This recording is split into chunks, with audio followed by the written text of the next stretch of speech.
Taylor afirma que seu plano acabará com as greves. O que a ciência fez para a extração do carvão? A administração científica é a aplicação do bom senso. Denunciado o plano científico. O trabalho científico é combatido. Ei, o que você acha desse tal de Taylor?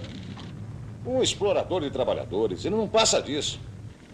Os chefes gostam dele, mas trabalho por menos salário.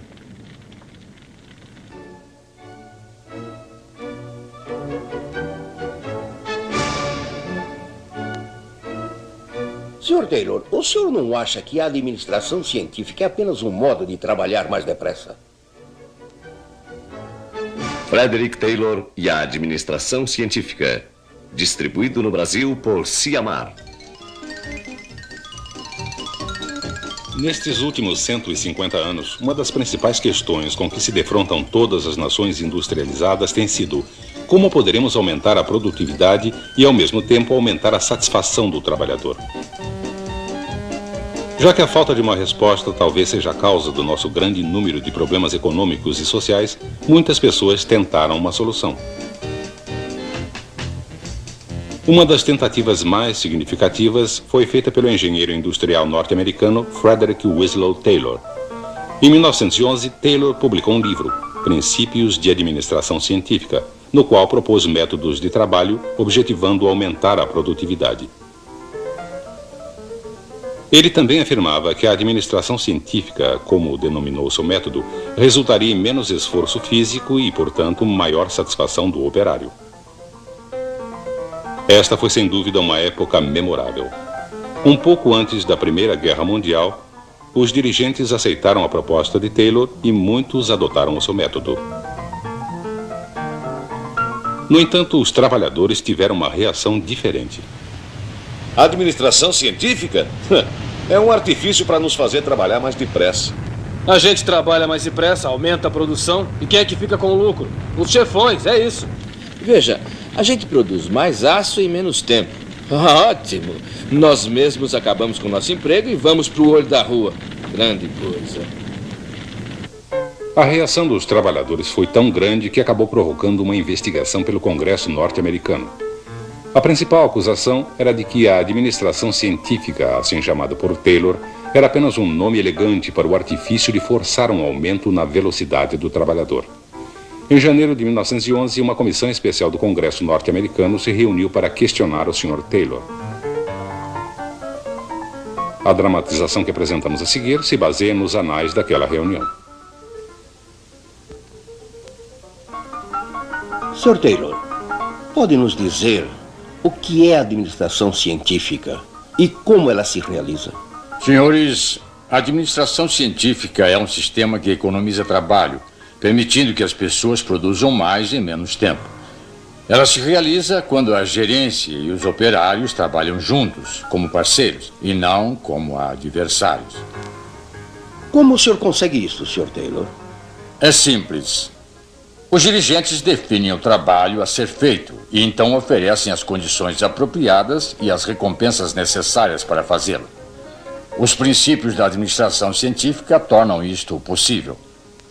E quais são esses princípios, Sr. Taylor?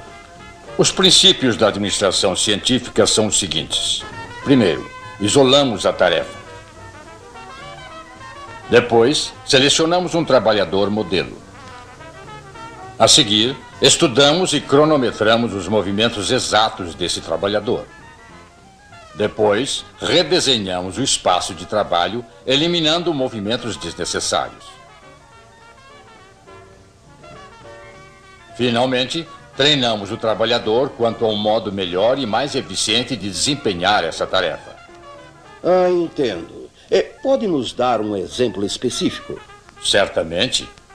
O Sr. Frank Gilbert obteve sucesso ensinando um grupo de pedreiros a assentar tijolos de modo mais eficiente.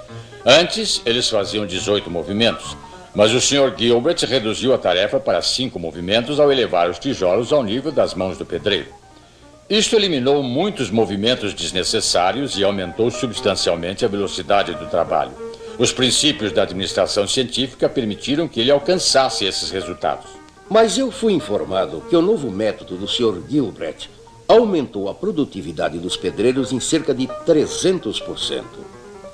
E, no entanto, os salários aumentaram apenas 30%. O senhor considera isso justo?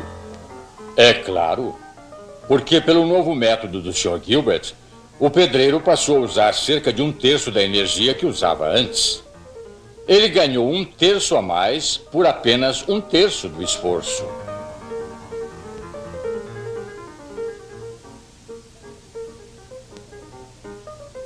Mas, Sr. Taylor, não é verdade que quando qualquer melhoramento de método é introduzido, muitos operários são dispensados da empresa, pelo menos temporariamente? Sim, isto é verdade.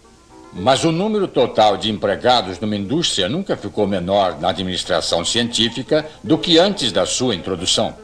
Não obstante, o senhor não concorda que a administração científica basicamente consiste em forçar o operário a trabalhar mais depressa? Não, de forma nenhuma. Somente se pede que cada trabalhador, dentro do seu ritmo normal e adequado, faça movimentos eficientes em vez de movimentos ineficazes. Existe um modo certo de fazer um trabalho e um modo errado de fazê-lo. O modo certo significa aumento na produção, custos mais baixos, salários mais altos e maiores lucros. Logo, o senhor afirma que a administração científica é equitativa tanto para os operários como para os dirigentes? Sim, é claro. Certamente não haverá administração científica até que ambas as partes estejam satisfeitas. Os dirigentes com o aumento da produtividade e os operários com um salário maior por menos trabalho. Sr. Taylor, devemos acreditar que... Esta era a essência da administração científica. Fazer com que dirigentes e trabalhadores agissem em conjunto para criar o máximo possível de produtos para benefício mútuo.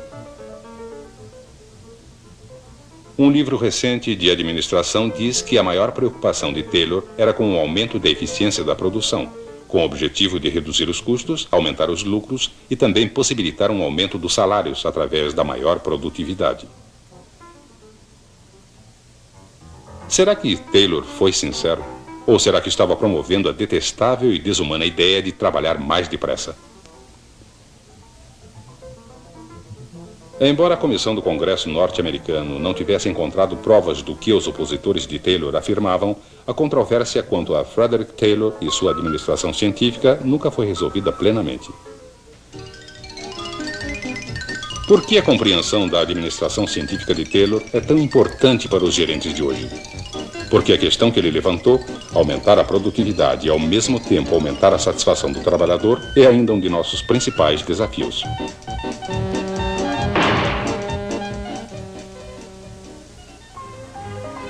As respostas de Taylor são relevantes até hoje.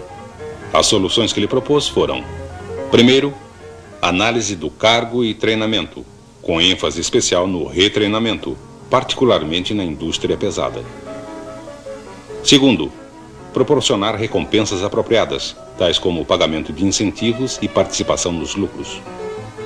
E por último, aumentar o grau de cooperação entre a direção e o empregado, introduzir círculos de qualidade, por exemplo. Será que Taylor foi sincero? A pergunta é um tanto acadêmica. Embora seja verdade que os estudos de tempo e movimento que ele introduziu foram muitas vezes usados abusivamente pelos dirigentes, os seus conceitos, na verdade, são básicos para a produção eficiente e para o uso crescente de robótica em nossos dias.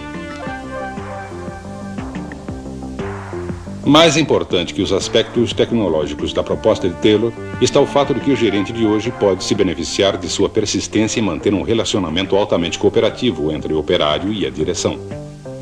Afinal, é da qualidade desse relacionamento que depende a produtividade da organização.